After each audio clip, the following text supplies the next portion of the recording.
convidar a abrir sua Bíblia em Apocalipse, capítulo 2. Enquanto você abre a sua Bíblia em Apocalipse 2, eu quero agradecer a alguns queridos e queridas que nos visitam nessa noite. Alguns eu estou vendo pela primeira vez, outros revendo.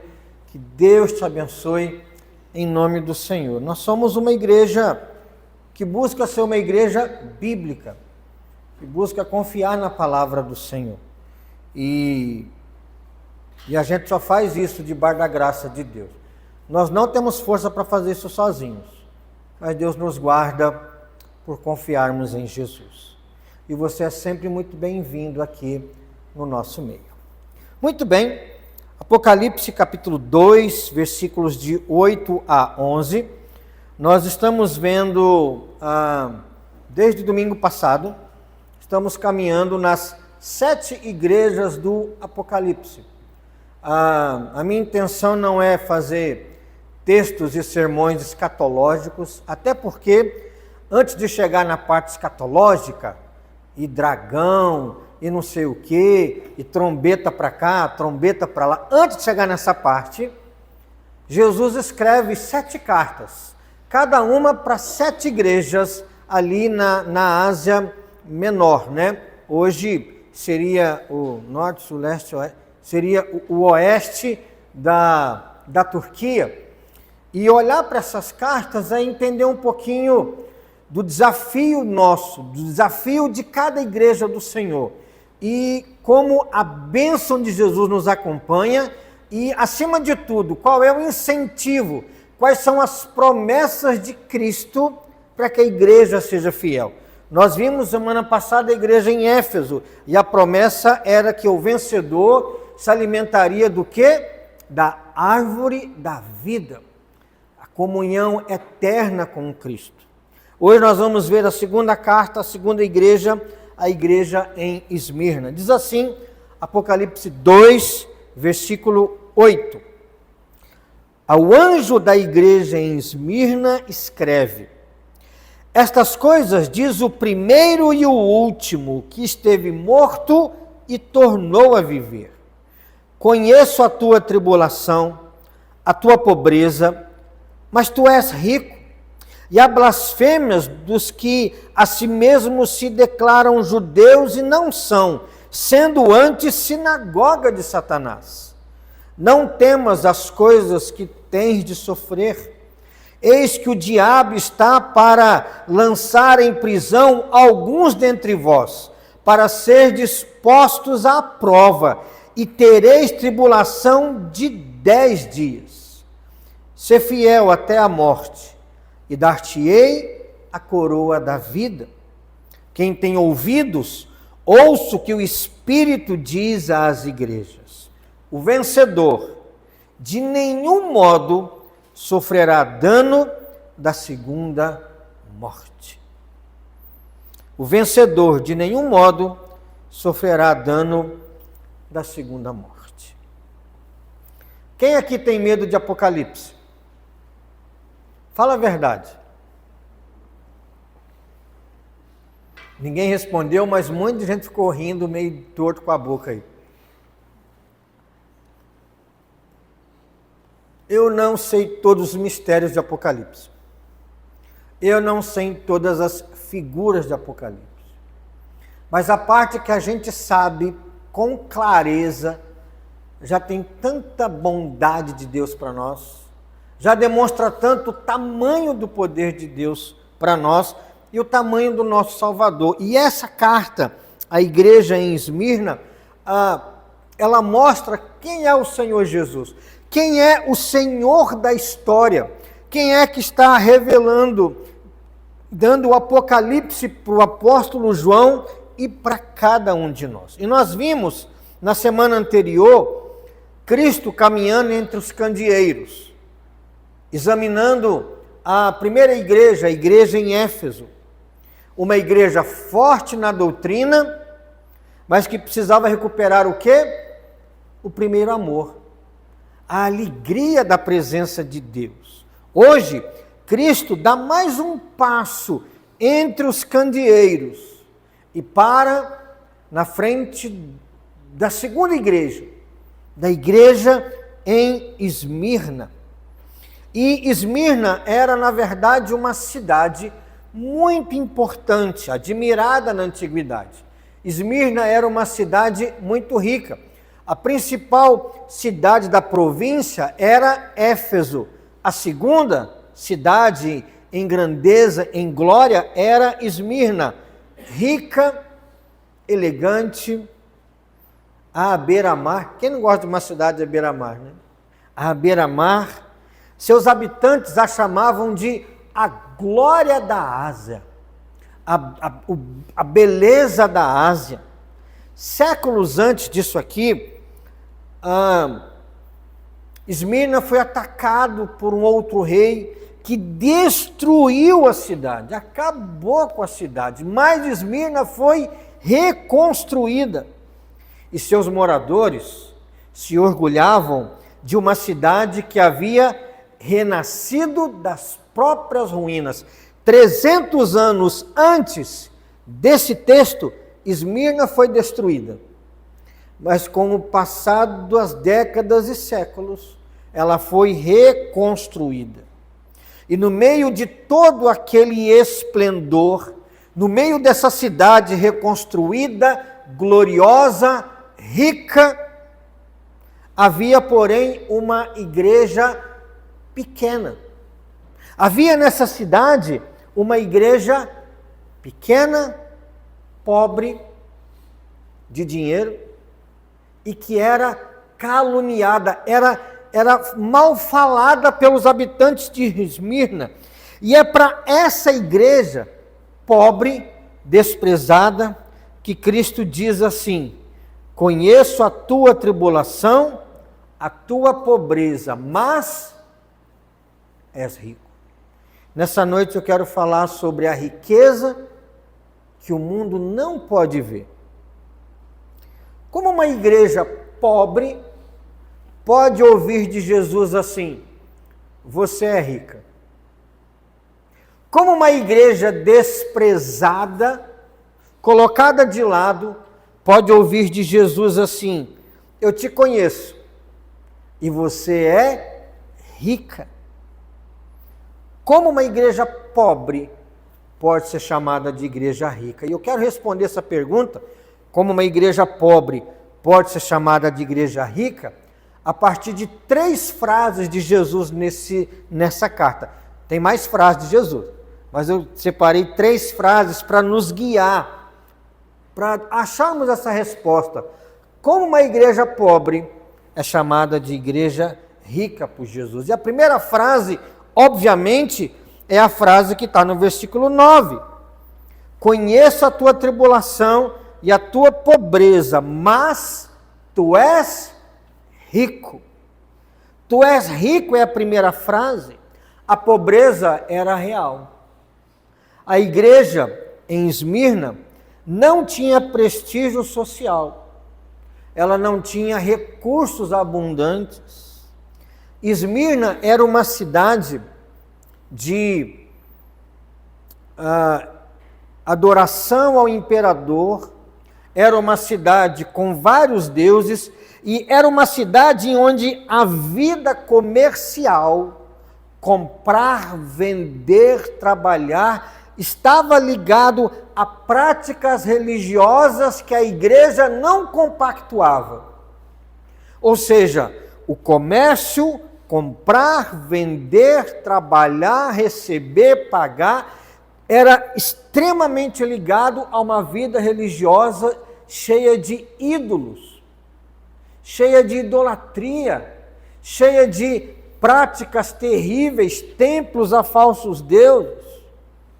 E a igreja, então, se recusava a participar dessas práticas religiosas. E ao se recusar a participar dessas práticas religiosas, o que acontecia com a vida econômica das famílias da igreja? Ia lá para baixo. Ia lá para baixo. A igreja, então, ela recebia exclusão social, prejuízo econômico. A igreja pagava um preço muito alto por servir a Jesus. Por isso que essa igreja era pobre, e era mesmo. Provavelmente as famílias ali não tinham muito dinheiro. E a isso se somava a oposição de alguns judeus que se levantavam contra os cristãos. Versículo 9: conheço a tua tribulação, a tua pobreza, mas tu és rico. E o que Jesus conhece também? Conheço a blasfêmia dos que a si mesmos se declaram judeus e não são, sendo antes sinagoga de Satanás. Esses judeus, não eram todos os judeus, mas um grupo de judeus, eles blasfemavam, eles falavam mal da igreja. Então você tinha os não judeus e não cristãos excluindo a igreja economicamente, e você tinha judeus que ainda falavam mal dessa igreja. Cristo então chega até a chamar esses judeus de sinagoga de Satanás, reunião de Satanás, igreja de Satanás. Não como condenação a todos os judeus, mas a esse grupo de judeus em Esmirna que blasfemavam contra essa igreja. Mas olha que interessante, a cidade mais gloriosa da região, uma das cidades mais ricas da região, abrigava uma igreja pobre, em parte porque essa igreja era fiel a Deus. Aos olhos da cidade, os homens e mulheres dessa igreja tinham muito pouco, pois a cidade media riqueza pelo quê? Pelo dinheiro, pela influência e pela glória. Se eles não têm glória, se eles não têm influência, se eles não têm dinheiro, eles são pobres. Mas Cristo olha para outros valores. Cristo olha para outras riquezas, porque Ele concede outras riquezas também. E é por olhar para outros valores que Cristo pode dizer para a igreja que era pobre: tu és rica. A pobreza descrevia o que eles possuíam ou não possuíam. E apesar da igreja descrever o que eles não possuíam, contudo a pobreza não podia descrever quem eles eram. Perceba? A pobreza descreve o que uma pessoa tem. A pobreza não descreve o que ela é. Eles pertenciam a Cristo. Eles eram alvo do amor de Cristo. Era uma igreja plantada por Jesus, amada por Jesus, cuidada por Jesus, e essa é uma riqueza que a pobreza não pode destruir. Nem a riqueza pode destruir. Ter a riqueza da presença de Deus no coração, a presença de Cristo na nossa vida, é algo que o dinheiro não destrói, a pobreza não destrói, a juventude não destrói. É uma riqueza que Deus nos dá em Cristo que ninguém pode tirar. Eu sei que vocês não têm dinheiro, Esmirna, igreja em Esmirna, mas eu sei que vocês são ricos. Amém, irmãos? Porque se você tiver Jesus como essa igreja tinha, Jesus também pode falar com você assim: você é rico. Graças a Deus eu olho aqui, não imagino que ninguém aqui seja paupérrimo, graças a Deus. Uns aí são até mais assim, né? Mais lá para cima. Mas Cristo é e nos dá uma riqueza que nem não ter dinheiro e nem ter dinheiro pode comprar. A riqueza da vida eterna que só Jesus pode dar. A primeira frase que nos ajuda então a entender por que uma igreja pobre é chamada de rico, é porque Jesus conhece essa igreja. E Ele sabe que essa igreja é rica. Mas há uma segunda frase, uma segunda palavra de Jesus para essa igreja, que vai nos descrever por que ela era rica, mesmo que a cidade a considerasse pobre. E a segunda palavra está ainda no versículo 8, que diz assim: estas coisas diz o primeiro e o último, o que esteve morto e tornou a viver. Esta é a segunda frase que responde à pergunta: Como que uma igreja pobre é chamada de rica? Cristo esteve morto e tornou a viver. Antes de dizer o que a igreja enfrentaria, que ele vai dizer depois, Cristo entrega para a igreja, diz à igreja, explica para a igreja quem ele é. E a apresentação de Jesus diz aquele que é o primeiro e o último, esteve morto e tornou a viver. Não é uma apresentação casual, né? Quem é você? Não, eu sou Jesus. Mas a pergunta é, quem é você? E Jesus responde, eu sou o primeiro e o último. Aquele que esteve morto e reviveu. Apresentar-se assim significa muita coisa, não significa? Diz muita coisa. Esmirna foi uma cidade destruída e posteriormente reconstruída. Eu disse, ela foi destruída 300 anos antes e demorou gerações, décadas para ser reconstruída. Mas uma cidade reconstruída não é uma cidade ressuscitada. Percebe a diferença? Cristo é diferente. Cristo é aquele que esteve morto e tornou a viver. Jesus não foi reconstruído durante séculos para voltar à vida. Ele ressuscitou em um único momento, em um único dia. Aquele que é o primeiro e que é o último, ele entrou na morte, saiu da morte, ou seja, aquele que é eterno para trás e eterno para frente, no meio aqui entrou a morte, ele venceu a morte, e a morte não mudou quem ele é, o primeiro e o último. Para uma igreja que vai sofrer, como nós vamos ver na terceira frase, para uma igreja que vai ter tribulação, Cristo se apresenta como aquele que conhece o caminho da tribulação. Cristo é aquele que foi preso, lembra quando ele foi preso no Getsêmani, que o manietaram, amarraram suas mãos? Cristo foi aquele que foi morto lá na cruz. Cristo se apresenta para a igreja em Esmirna como aquele que conhece o caminho da tribulação, como se Jesus Cristo dissesse, eu conheço o caminho que você está prestes a trilhar, e eu já voltei de lá. Essa é a esperança da igreja. Não a promessa de que nunca sofrerá. Vem para Jesus, todos os seus problemas vão acabar. Vem para Jesus e você não fica mais doente. Vem para Jesus e você não tem mais problema financeiro. Não tem nada disso.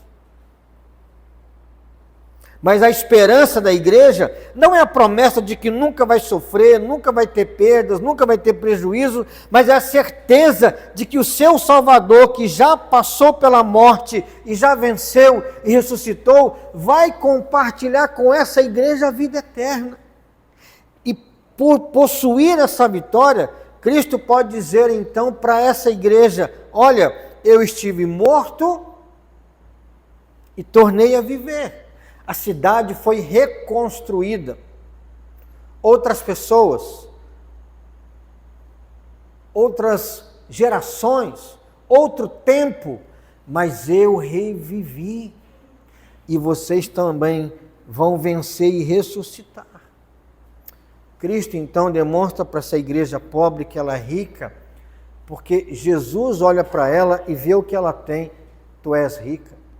Jesus diz para essa igreja pobre que ela é rica, porque Jesus, quem cuida dessa igreja, é aquele que esteve morto e reviveu.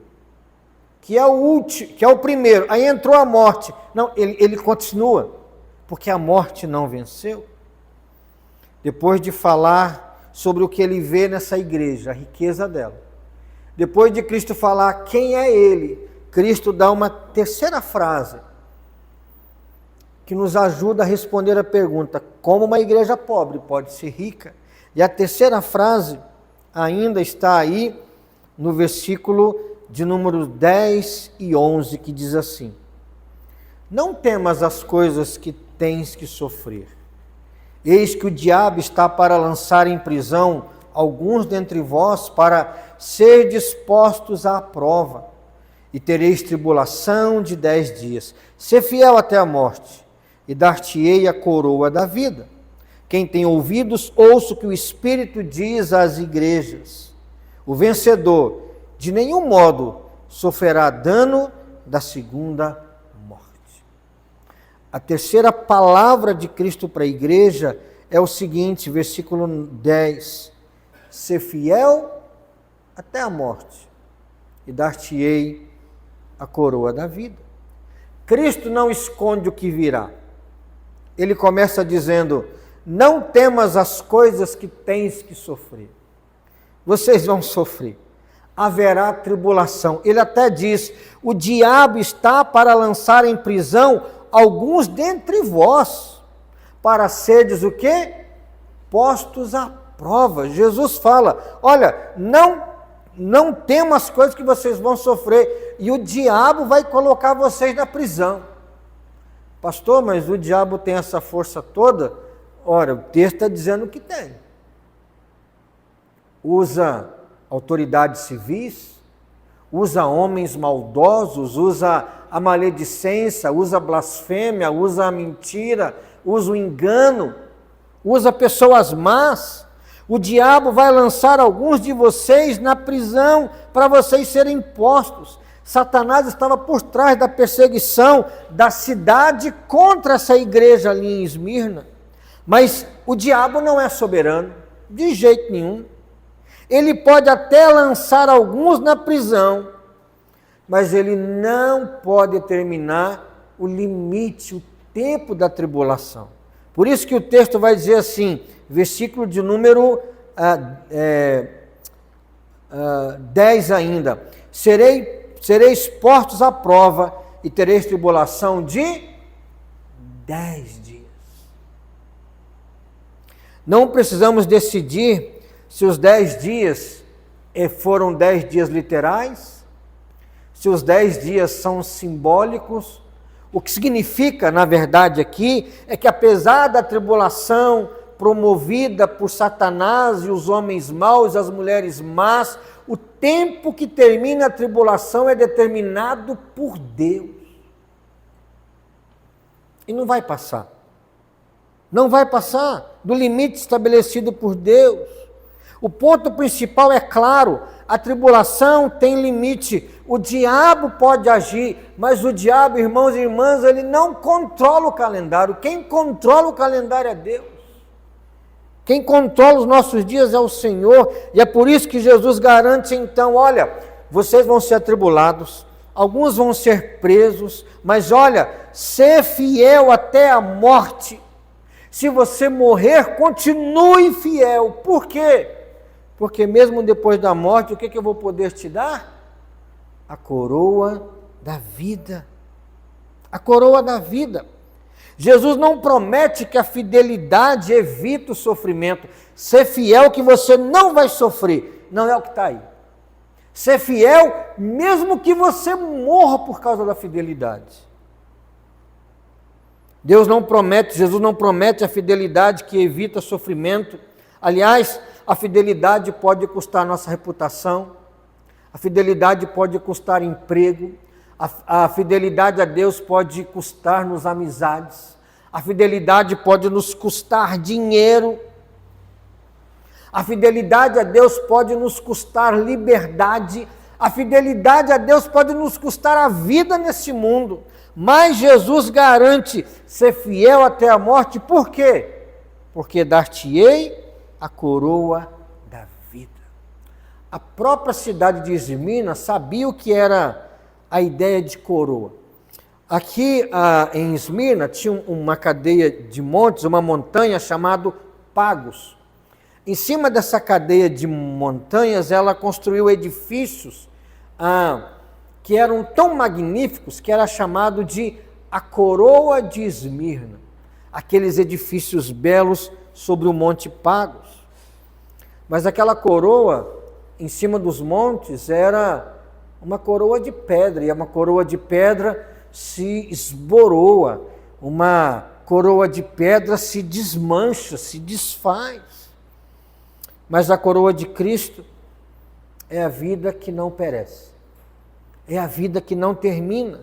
A coroa de Cristo é a nossa comunhão com Ele e a nossa comunhão na nova criação. E podemos confiar que a fidelidade que Jesus exige de nós é uma fidelidade que Ele nos sustenta por sua graça. Agora há pouco, quando Alice declarou sua fé, fez parte da nossa oração dizer o quê? Senhor, ela prometeu, dá força para ela cumprir. Percebe? Guarda ela nessa decisão. A fidelidade que Deus exige de nós em Cristo é a fidelidade que Ele promove em nós por meio do Espírito Santo. Essa fidelidade é sustentada em nós e então vem a grande promessa, uma promessa ainda maior no versículo 11. Qual é a promessa? O vencedor de nenhum modo sofrerá dano da segunda morte. A primeira morte, irmãos, qual é? Qual é a primeira morte que existe no mundo? É a morte física. O que é a morte? Morte é quando a alma é separada do corpo. A morte física. E a primeira morte, que é a morte física, ela é real, mas ela não é definitiva. Há uma morte ainda pior do que a primeira morte, que é a segunda morte. E a segunda morte, ela é definitiva. A segunda morte é a separação eterna de Deus. A segunda morte é ser lançado no lago que arde com fogo e enxofre. Você sabia disso? Vamos ver aí Apocalipse 20, versículo 14.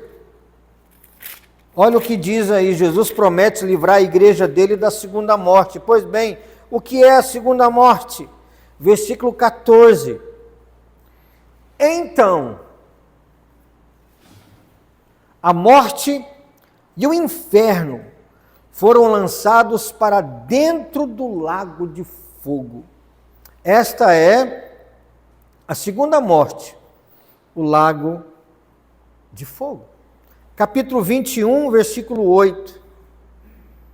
Quanto, porém, aos covardes, aos incrédulos, aos abomináveis, aos assassinos, aos impuros, aos feiticeiros, aos idólatras e a todos os mentirosos, a parte que lhes cabe será onde? No lago que arde com fogo e enxofre, a saber, a segunda morte. Você percebeu o que esses dois versículos dizem? Ninguém quer ir para o inferno, né? Mas os versículos dizem que quem estiver no inferno, depois do tribunal de Deus, do juízo final, Jesus vai pegar o inferno inteiro e jogar dentro do lago que arde com fogo e enxofre. Percebe? Parece que o inferno é ruim, e aí Jesus vai pegar o inferno e jogar dentro de um lugar pior. E todo mundo que está dentro do inferno. O diabo e os seus demônios. A primeira morte física, essa que nos leva para o cemitério, é um sinal do pecado e ela é terrível. O luto é doloroso. Por que nós sofremos com a morte? Porque nós não fomos criados para morrer. A morte é um castigo pelo pecado. Mas quando nós voltamos e olhamos para a igreja de Esmirna, Jesus fala para a igreja assim: chamam você de pobre, mas você é rico. Saiba que eu morri e ressuscitei. E eu cuido de você. E vai ter tribulação. E você seja fiel, mesmo até a morte. Por quê? Porque o vencedor de nenhum modo sofrerá o dano da segunda morte. Para a igreja de Jesus, a promessa é: não vai cair no inferno, nem depois dentro do lago que arde com fogo e enxofre, que é a segunda morte. A promessa para a igreja, qual é? Ser fiel até a morte e dar-te-ei a coroa da vida. Irmãos, a segunda morte tem ressurreição dela? Sim ou não? Não. Tem como voltar da segunda morte? Não. Da primeira tem, né? E da segunda? Não tem. Tem como ser reconstruído depois da segunda morte? Não tem. A segunda morte é essa condenação definitiva, a separação eterna de Deus. E é justamente dessa morte que Cristo promete livrar todos aqueles que são fiéis a Ele. Jesus é o primeiro e o último. A igreja pode perder muitas coisas entre o primeiro dia da sua existência e o último dia da sua existência, da sua caminhada, mas a igreja, você e eu, jamais sairemos das mãos daquele que está no princípio e está no fim. Jesus venceu a morte e os que lhe pertencem vencerão com ele. Por que que essa igreja pobre é rica? Por quê? Porque Jesus olha para ela e vê a riqueza. É o povo dele.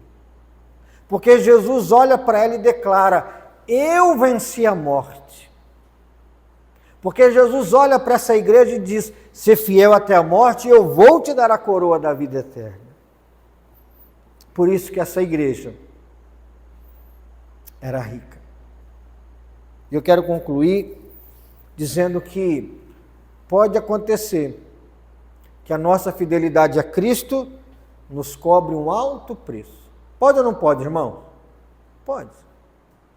Pode custar dinheiro, reconhecimento, oportunidade, aprovação de alguém. A igreja em Esmirna pagou esse preço e permaneceu pobre ou rica? Financeiramente, aparentemente pobre, mas na alma, rica. E para a vida eterna, muito rica. A pobreza que o mundo vê não é a realidade final que Cristo enxerga e dá para a sua igreja. A tribulação existe? Existe. E pela palavra de Deus, quanto mais o último dia se aproxima, mais a tribulação vai aumentar, não vai? A tribulação existe, mas ela tem limite. E ela não passa do limite de Deus. O diabo pode agir, mas não pode governar o calendário. Nenhuma aflição, por mais longa que pareça ser, escapa do governo do Senhor Jesus. E mesmo a morte, mesmo que eu morra por ser fiel a Cristo, a morte tem seu limite. A morte não tem a palavra final, porque mesmo que eu morra velhinho, ou morra por causa de Cristo ainda jovem, no último dia, receberei a ressurreição em Cristo e a coroa da vida eterna. Cristo não prometeu escaparmos da primeira morte, mas Ele garante que a segunda morte jamais tocará em nós. Amém, irmãos? É ou não é motivo de riqueza? A questão, portanto, não é quanto se consegue conservar nessa vida, mas a questão é a quem pertencemos durante essa vida, mesmo quando tudo mais se perde. Aquele que esteve morto e tornou a viver, prometeu para a igreja, prometeu para nós, algo que Ele pode nos dar. Ser fiel até a morte e dar-te-ei a coroa da vida. Amém? Percebe como essa carta para Esmirna é um consolo para nós? Que bênção, que bênção. Feche seus olhos, eu quero convidar os irmãos do louvor para vir aqui à frente para nós cantarmos nesse instante.